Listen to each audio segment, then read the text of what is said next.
Hey guys, Mur-Lock 68 here. Hope everybody's well.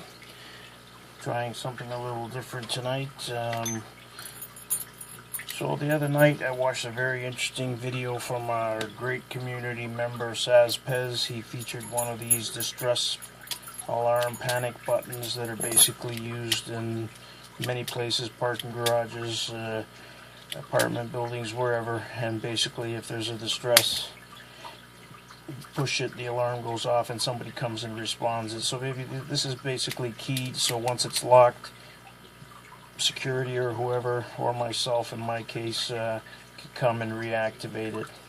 So in the back, there's the resistors here, the breakers, and can be set up for. So one of these covers the actual horn siren.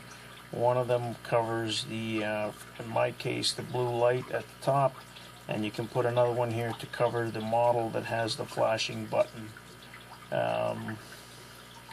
which this one does not have. So there's your source there, and there's your button, and the entire assembly. Now the one that SAS featured was made by Siemens, I believe, in Germany. This one's made by WEG, W-E-G, and made in Brazil. Hopefully you guys can see that. So his was a 3-pinner. This one here is a 4-pinner. And in this case, the locking mechanism, it was just the button, but the lock still works. And you can see the amount of torque that's needed to do that. So what I wanted to do is maybe see if I could get into it for you guys, and then do a gut. So let's have a look at it, put some tension on this, and see what we can do. And 1, and 2, and 3, and we're in. So you guys can see the amount of torque that's needed on this thing. And the other thing I noticed, that these things are, believe it or not, as 4-pinners, they're great to practice your zipping technique on it. So in this case, what I would like to do is I would insert the pick right to the back first, and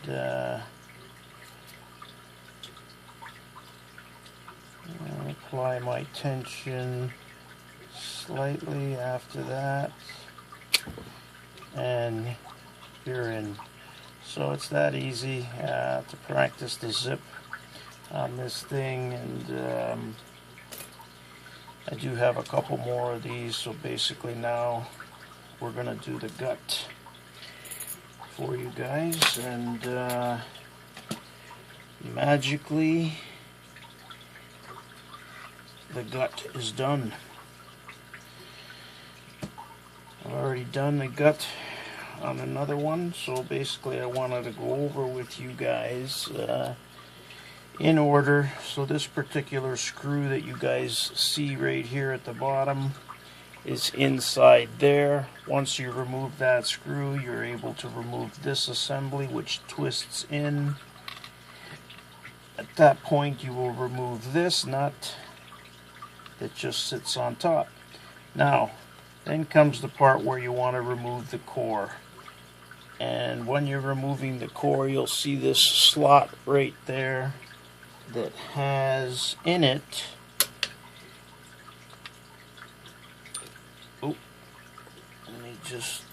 it has in it this pin.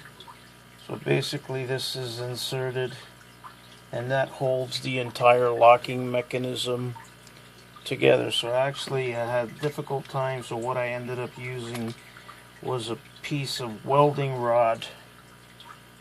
Simply just punched it through, got that out, and this is basically your spring. Now inside there you'll see a hole there where your spring connects to on the one side, and then the other end of the spring, when you're putting it back together, connects inside there. It winds into place and you end up with that. So what I did was I did pull the core.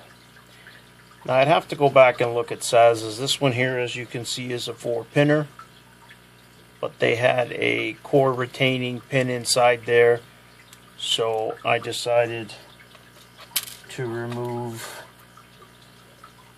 the top plate that basically sat here on the top to reveal the core, which actually this one here is a true 4-pin.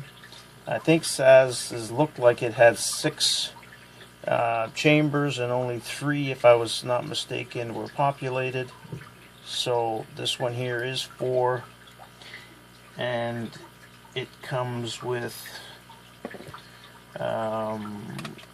4 standard pins, 4 springs, and I'll show you guys the key. Now this key fits all the units that we have on our site. So what I'm going to do now, guys, I'm going to finish off by bringing the camera around, as I was trying something different. So bear with me for a second, and see if I can bring this camera around for you guys to get a closer look at what's inside. And the other thing I wanted to show you guys was the fact that the drivers are hollow. So basically the spring sits right inside. You could actually fit the spring inside the I'm sure you guys can see it there. So I had a great conversation with SAS, and I told him that I had these on site. I wasn't sure of the model, so I said I would do this and show all you guys. It's interesting if you look at these pins. They're beveled key pins. So 4 standard pins, guys. 4 drivers, 4 copper springs. So that's the entire assembly, disassembly in order, and that's the finished product. So like I said, it's a WEG. This one's made in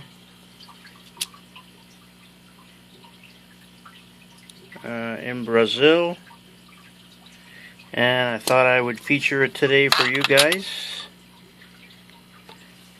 Just put that over there a little bit.